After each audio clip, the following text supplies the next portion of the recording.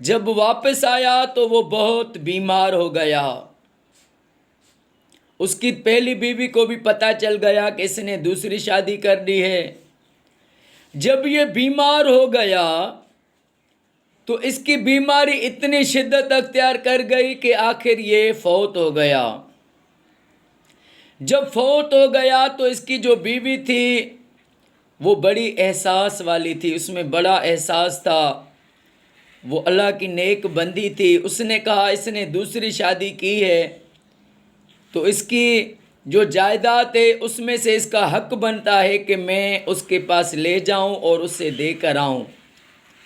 اس نے اس کا جو بھی حق بنتا تھا آدھا حصہ لیا، وہاں پر پہنچی، اس عورت کو ملی اس سے اور اس کو کہا کہ یہ میرے میاں کا جائیداد کا حصہ ہے، یہ تیرا حق بنتا ہے، کیونکہ مجھے اس نے نہیں پہلے بتایا تھا، اب مجھے پتہ چل گیا ہے کہ اس نے دوسری بھی شادی کی تھی، تو یہ جو ہے یہ تمہارا حق ہے، یہ تم لے لو۔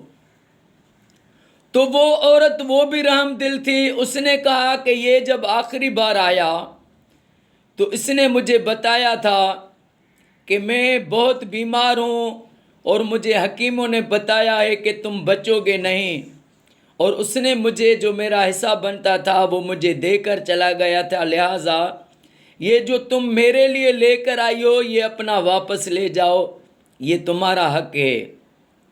تو اس بزرگ نے فرمایا ان عورتوں کی اس سچائی کی وجہ سے، ان کی اتنی پاک سوچ تھی، احساس تھا ان میں، اس کی وجہ سے میں دعا کرتا ہوں کہ یا اللہ اس تاجر کی بیویوں پر رحم فرما۔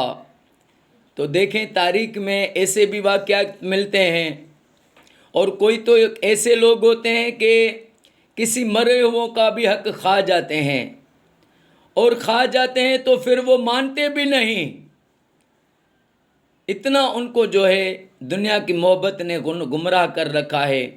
اور یہاں پر دیکھیں کہ عورت ذات ہو کر ان کے دل میں اتنا خوف خدا تھا، اتنی سچائی تھی کہ بزرگ بھی ہر نماز میں ان کے لیے دعا کرتے تھے۔